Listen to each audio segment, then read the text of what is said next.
objection?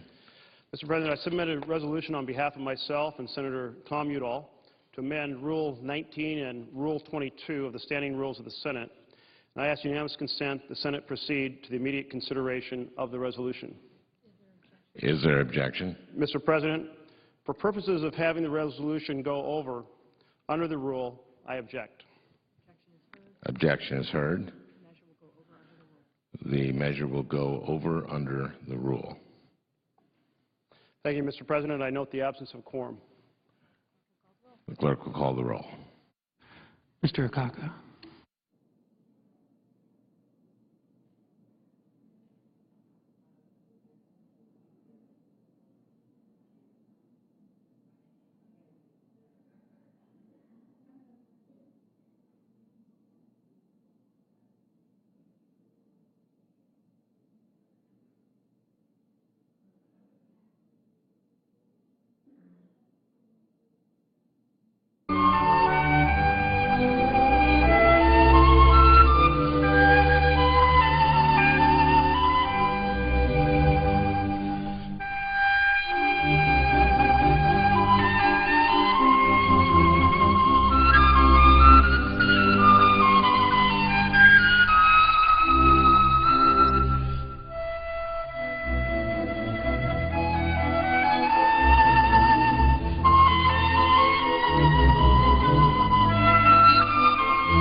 Senators are getting ready to attend tonight's State of the Union speech.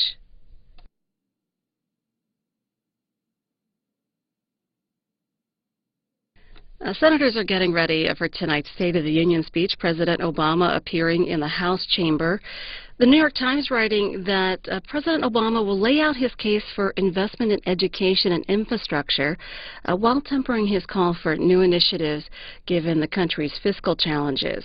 New York Times also writing that aides said today that Mr. Obama would propose a 5-year freeze on non-security discretionary spending, although they have not disclosed the details of that proposal yet. A little bit about our live coverage on the C-SPAN networks. On C-SPAN, we'll have interviews and then the speech starting at 8 p.m. Eastern. Your calls after the speech, that's on C-SPAN. And here on C-SPAN 2, we'll have the speech at 9 Eastern, then hear from members of Congress, get their reaction immediately after the speech in Statuary Hall. And we'll also be doing something a little different here on C-SPAN 2. We'll be showing you the tweets from representatives during President Obama's speech. And you can see all of that online at cspan.org.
On the other side of the Capitol, the House today passed a non-binding resolution that calls for cutting spending for most domestic agencies by almost 20%. The vote 256 to 165. Associated Press writing that this came just hours before the president was to issue his own proposal, calling for a 5-year freeze for most domestic agencies at current levels. That's more than $80 billion a year higher than the level of cuts Republicans want in the House. You can see the speech President Obama will give tonight over in a joint session happening in the House chamber, live at 9 p.m. Eastern Time on C-SPAN, C-SPAN 2, and also at cspan.org.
A number of things will be different for President Obama during his State of the Union tonight.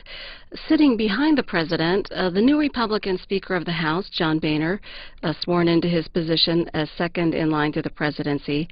Also, a new Congress dominated in the House by Republicans.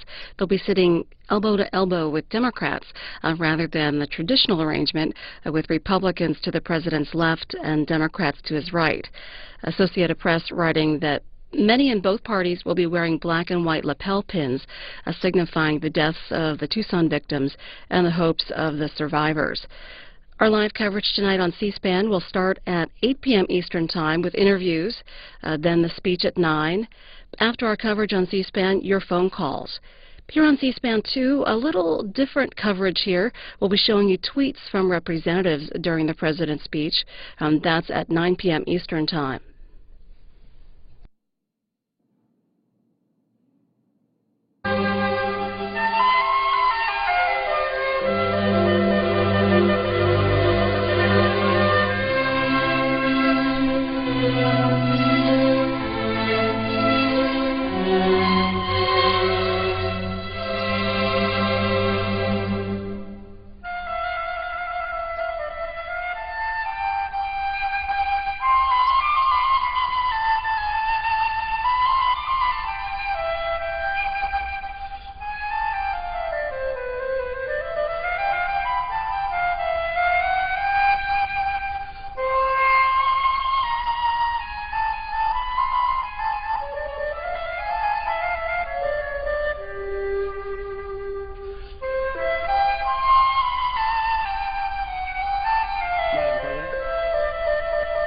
Senator from Oregon.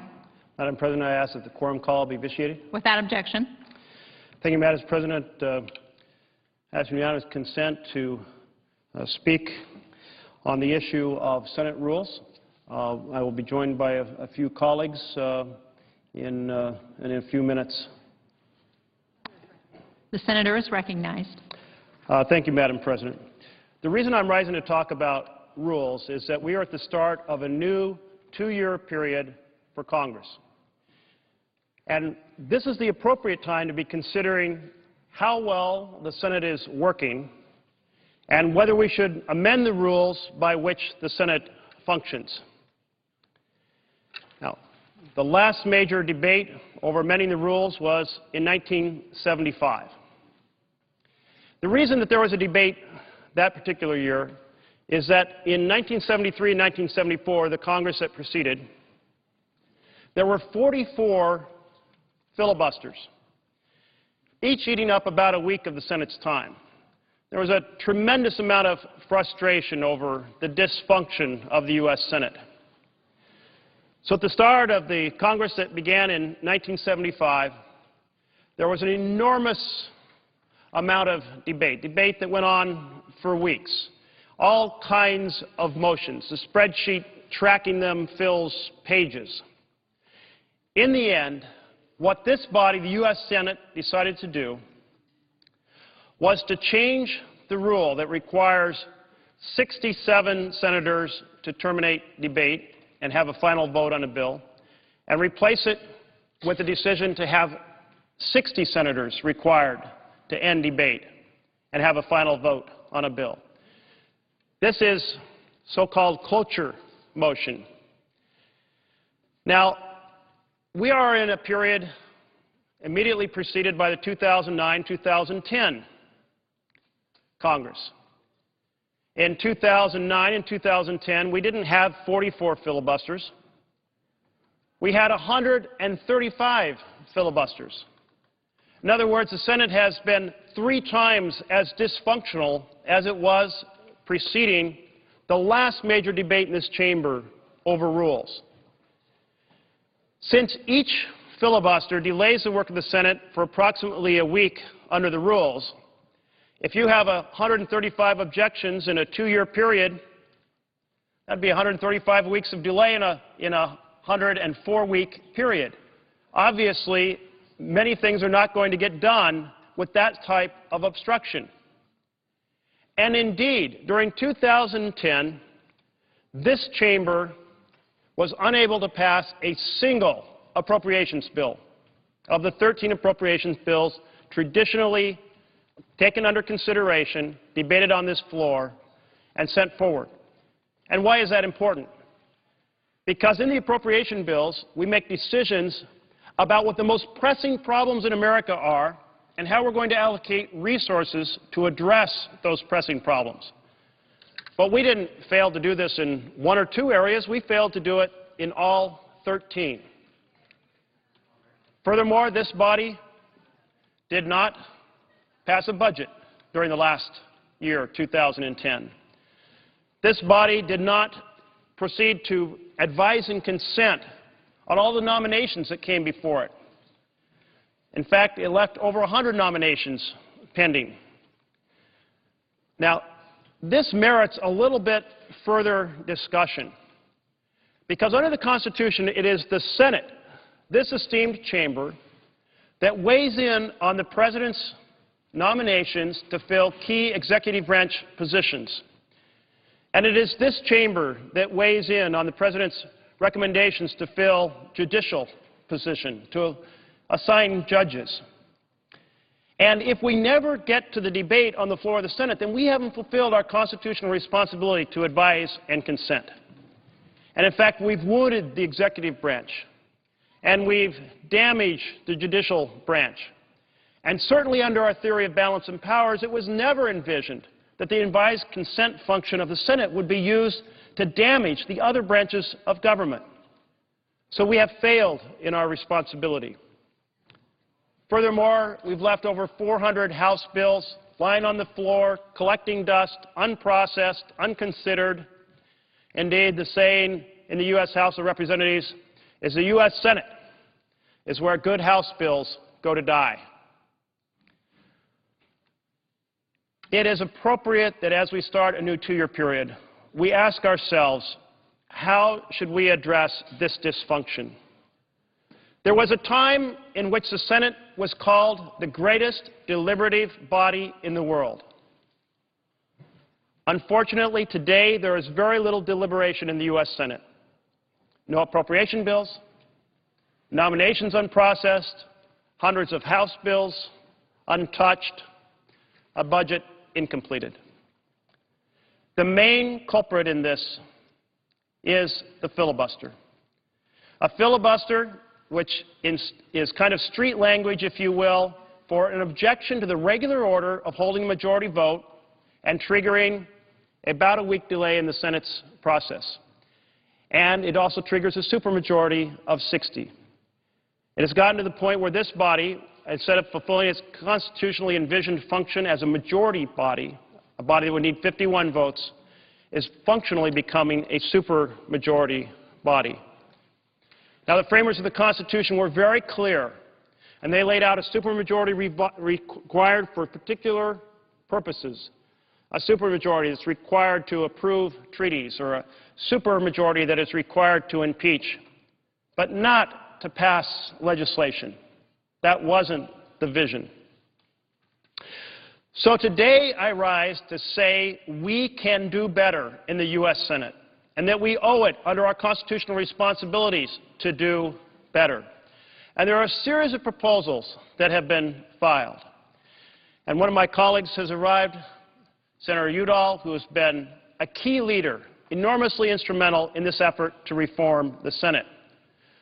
So in a few minutes, I'm going to ask for unanimous consent for one of these rule changes to be considered on the floor. I'll do that when a colleague from across the aisle has arrived. And I'll go further in discussing how we need to change the Senate. But before I go any further, and Senator Udall, I've already asked for a colloquy, so I thought I might just stop at this moment and see if you wanted to jump in and share some general thoughts before we get into the specifics of the various resolutions that we might ask unanimous consent on to have considered. Madam President. Senator from New Mexico. Thank you, Madam President. And let me first of all, at the beginning, thank two of my colleagues that have worked incredibly hard with me on the issues of Senate rules reform, Senator Merkley from Oregon and Senator Tom Harkin from Iowa. And I think Senator Harkin will be joining us at some point here. And I also want to thank the chair, one of the very early leaders on the constitutional option, on Senate reform of the rules, was Senator Jeanne Shaheen from New Hampshire. And she's in the chair today, and I know she cares about this a lot, and I know that she wants to see this move forward. And what we're trying to do today, is follow what has been history in the Senate. If ever there, and at various points in the Senate, there's been respect for each other, the ability to get things on the floor, to get debate. And with the rules, it's pretty extraordinary when you look at the history. When you look at the history of the Senate rules, one of the things that's very clear in the movements in the 50s and 60s and 70s to change rule reform, both leaders would allow proposals onto the floor, allow these proposals onto the floor to be voted upon. And we have the extraordinary situation today, extraordinary, where and we'll see when our colleagues show up, but our friends on the other side of the aisle are basically saying, we don't want your rules reforms on the floor today. We're not going to allow that to happen. As everybody knows, in the Senate, you have to have unanimous consent to do this. And we're not going to get consent today, but we want to lay out for people what it is that could happen if we were able to get something on the floor. And it's my belief, Senator Merkley, that the proposals that we make, the proposal that you and I are on, and the presiding officer, Senator Shaheen, and 26 other senators are on a proposal, Senate Res 10, that we filed on January the 10th. It's a reasonable proposal. It's a common sense proposal. And it is the 5 proposals that are contained in here have substantial bipartisan support in the past. And I'm going to be asking unanimous consent to put Senate Res 10 onto the floor so that we can have a debate on it, so that we can move forward. And the thing that's, as I said, extraordinary is that we're not going to get that consent. As our research indicates, and I know Senator Merkley and his staff worked really hard, they had a chart that was 3 pages long. And in the 50s and 60s and 70s, these proposals were on the floor. They were debated on the floor. And then sometimes there was a motion to table. Sometimes there was an up or down vote. But we're having great difficulty getting this reasonable common sense proposal on the floor. And let me just talk a little bit about Senate Res 10, which 26 other senators went on the first day. First of all, it deals with a serious problem. There are 5 parts to this. The first one is debates on motions to proceed. It may sound a little crazy to people out there, but when we try to get something onto the floor, it doesn't just happen automatically. Actually, what has to happen, if both sides don't agree, is the leader, the majority leader, files what's called a motion to proceed. And we can end up on the motion to proceed going along for a week, have to file cloture, which means to file cutting off debate on the motion to proceed.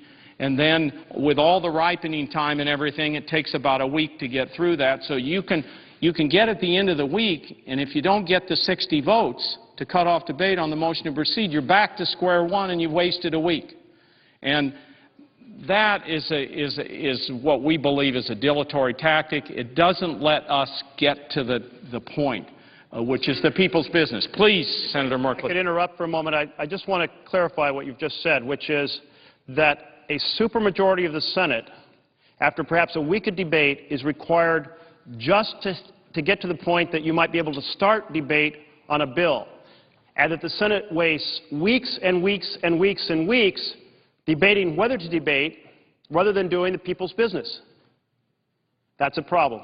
Senator Merkley, you hit it on the head. That is a problem. And we have had that consistently here in the 2 years that you and I have been here, and my understanding it happened in many of the years before that. In fact, Senator Byrd was very, very upset about the way the motion to proceed was being used. And in 1979, came down to the floor, he was the majority leader, and he did everything he could to change the motion to proceed and try to make sure that it was used more rationally and more reasonably. And what our proposal is, Senator Merkley and the other senators that are on this knows we're talking 2 hours of debate on the motion to proceed.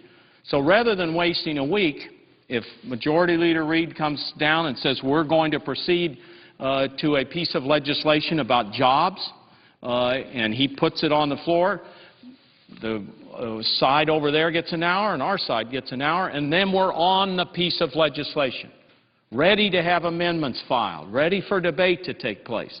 And so we've saved us what we believe would be a week of time. The second proposal, that's dealing with the first on the motion to proceed. The second is very, very simple, but it's going to move the Senate along in a dramatic way, and that is Section 2, eliminating secret holds. And we take an approach here that I know that we have several senators who have worked for years and years and years on secret holds. When I talk about bipartisan on secret holds, Senator Grassley, Senator Wyden from your great state of Oregon, Senator Claire McCaskill from Missouri, more recently, but they've all been working on the issue of secret holds. And so we very simply just do this in one little section. We say no senator may object on behalf of another senator without disclosing the name of that senator. That gets right to the heart, Senator Merkley, of the secret holds. So, Senator, you're telling me that it's become a common practice here on the floor of the Senate for an individual senator who wants to oppose something to not have the courage to stand here and tell the world their position, but instead to secretly object to a particular issue being raised. I can't imagine the American public can believe that senators don't have the courage of their convictions to come here and say, I'm going to hold up this piece of legislation because I disagree with it, and I'm going to fight it in any way I can, so that the public can weigh in on whether or not they agree with them or don't agree with them. So we'll be transparent and accountable to the U.S. citizens. And Senator Merkley, one of the things that happens, and we've seen a lot of this, is where we know that some senator is objecting to, for example, a nomination, a high nomination in a department, an executive department, and yet and does it secretly, so we don't know here on the Senate floor. The press that covers this doesn't have an idea. The people don't know. And then the same senator goes to the department and negotiates policy, national policy about a particular issue that concerns the whole nation, all of our states, and tries to get an agreement, a backroom deal and an agreement. That isn't the way we should be doing business, and that's why this very simple proposal, no senator may object on behalf of another senator without disclosing the name of the senator. You own the hold, Senator Merkley. And I want to note that as you observed, Senator Wyden and Senator Grassley and Senator McCaskill have worked hard